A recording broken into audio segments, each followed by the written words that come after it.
श्रावण कृष्ण पंचमी को नाग पंचमी कहते हैं। नाग पंचमी हिंदुओं का पावन पर्व है। इस दिन महिलाएं नाग देवता की पूजा करती है और नाग देवता को भोग लगाती है। ज्योतिष के अनुसार पंचमी तिथि के स्वामी नाग है, अतः नाग पंचमी के दिन आटे में हल्दी मिलाकर नाग बनाए और उस नाग का पूजन करिए। सुगंधित पुष्प तथा दूध सर्पों को प्रिय होता है, इसलिए यह वस्तुएं अर्पित करें और व्रत के दिन नाग पंचमी की कहानी सुननी चाहिए। नाग पंचमी को प्रसाद के रूप में भुने हुए जौ और भुने हुए चने वितरित किए जाते हैं। इस दिन नाग पंचमी की कहानी या नाग पंचमी की व्रत कथा सुनने से व्रत का पुण्य फल प्राप्त होता है। तो आइए जानते हैं नाग पंचमी की कहानी। एक नगर में एक शेठ जी रहते थे। उनके 7 बेटे और 7 बहुएं थी। इन 7 बहुओं में 6 बहुओं के पियर थे, लेकिन 7वीं बहू को कोई पियर नहीं था। जब वे गर्भवती हुई तो उसे घेवर खाने की इच्छा हो रही थी। उसके पियर नहीं था तो उसने एक घेवर चुराकर पानी भरने गई। वहां जाकर पेड़ के नीचे घेवर रख दिया और सोचा कि पानी भरकर आराम से घेवर खा लूंगी। जब वह पानी भरकर घेवर लेने गई तो वहां घेवर नहीं मिला। उस पेड़ के पास एक लंबी बांबी थी, उसमें एक नागिन रहती थी।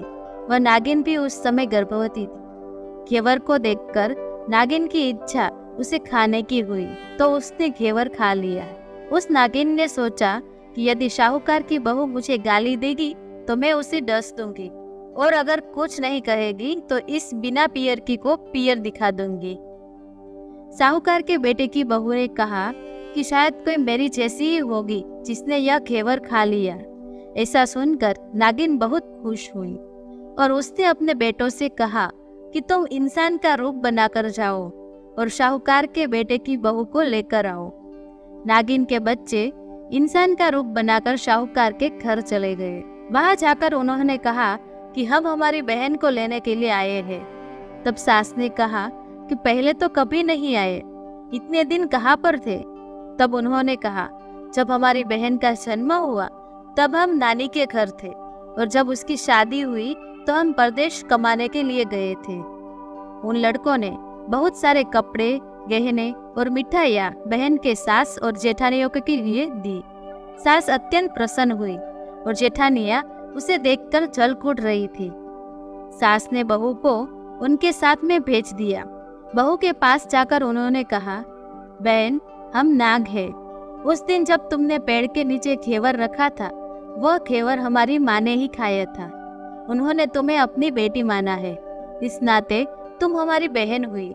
बहन, अब तुम हमारी पूंछ को पकड़ लो और डरना मत। उनके कहने पर वह पूंछ पकड़कर बांबी में चली गई। वहां पर उन्होंने उसे लाड प्यार से रखा। वहीं पर उसने एक लड़के को जन्म दिया। जब उसका लड़का थोड़ा बड़ा हुआ तब की बात है। पड़ोसन ने साहूकार के बेटे की बहू को सिखा दिया, अगर तू तेरी माँ की इतनी ही लाडली है तो तू तेरी माँ से कहना कि आज नागों को मैं दूध पिलाऊंगी। पड़ोसन का ताना उसे सहन नहीं हुआ। वह माँ से जीत करके नागों का दूध ठंडा करने लगी।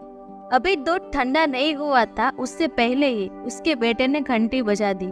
घंटी की आवाज सुनकर छोटे बड़े सारे नाग दूध पीने के लिए आए। जब उन्होंने दूध में मुंह लगाया तो बहुतों का मुंह जल गया। तब नाग क्रोधित होकर बोलने लगे कि हम बहन को काटेंगे, पर उसकी माँ ने उन्हें समझाते हुए कहा, इसे मत काटो, यह तुम्हें आशीष देगी। तब साहूकार के बेटे की बहू ने कहा, जियो मारा नाग नागिरी, जियो मारा खांडिया बोडिया वीर। वीर उठावे देखन चिरो चीर, चीर तो फट जावे पर वीर जीता रहेवे। थोड़े दिन बाद पड़ोसन ने फिर से ताना मारा, यदि तेरी माँ तुझ पर विश्वास करती तो तुझे 7वें कोठे की चाबी दे देती। उसने माँ से जीत करके चाबी तो ले ली, और जब ताला खोला तो अंदर झूले में बाबा नाग झूल रहे थे। उसने बाबा नाग से कहा, सत सिया राम बाबा। उन्होंने कहा, तूने सत सिया कर लिया, वरना मैं तुझे डस लेता। तब उसने कहा कि आप तो मेरे पिता हो, मुझे कैसे डस सकते हो? और बोली, जियो नाग नागिनी, जियो वासुकी नाग, जिन मेरो लाड लड़ाया 9 करोड़ को हार।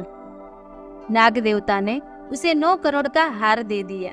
माँ ने अपने बेटों से कहा, बाई तो अब बड़े घरों में हाथ डालने लगी है, उसे अब घर पहुंचा दो।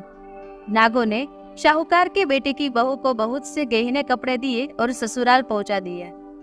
थोड़े दिनों की बात है, उसका बच्चा झाड़ू तोड़ रहा था तो उसकी ताई ने कहा, झाड़ू मत तोड़, इतना तोड़ने का शौक है तो तेरे नाना मामा से के यहाँ से झाड़ू लाए।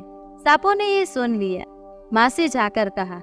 माँ ने कहा, 2 झाड़ू सोने की बनवाओ, 2 चांदी की बनवाओ और उसे दे आओ।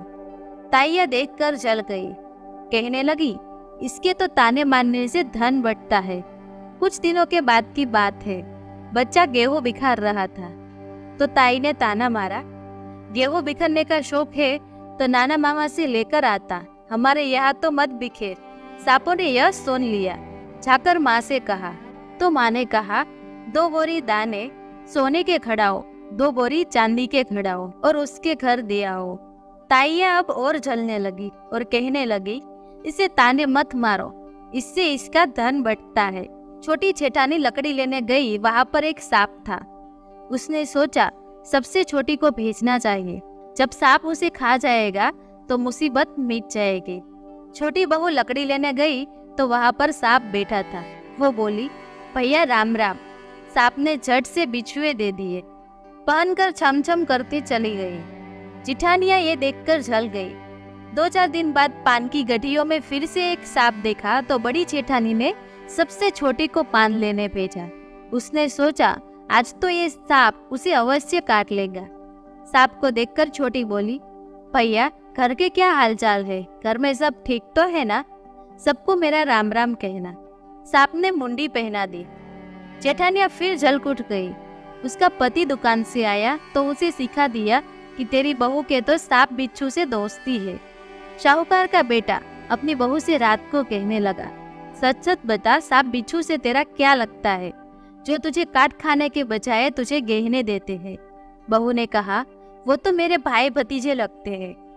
फिर उसने सारी बात अपने पति को बताई तो पति ने कहा, तो तेरे भाई भतीजे तुम्हें ही क्यों बुलाते हैं? कभी अपने जमाई यानी हमें तो बुलाते नहीं है। आने कोने में छुपे सांपों को ये बात सुन ली। जाकर अपनी माँ से कहा तो माँ ने कहा, जाओ इस बार दोनों को बुला लाओ। वे इंसान का रूप बनाकर दोनों को, वो बच्चे को बुला लाए। खूब कपड़े और गहने देकर तीनों को विदा किया। ऐसा समझ पियर नाग पंचमी की कहानी कहने वाले को और नाग पंचमी की कहानी सुनने वाले को सबको मिले। जैसी अनपिहरी वो पहले थी, किसी को ऐसा भी न रखे। दोस्तों, उम्मीद करते हैं आप सभी को हमारा ये वीडियो पसंद आया होगा। वीडियो पसंद आया हो तो वीडियो को लाइक और शेयर करना मत भूलिएगा। ऐसे ही वीडियो देखने के लिए आप हमारी चैनल पौराणिक कथा को सब्सक्राइब जरूर कीजिए और देखते रहिए, जानते रहिए। धन्यवाद। जय हिंद, जय भारत।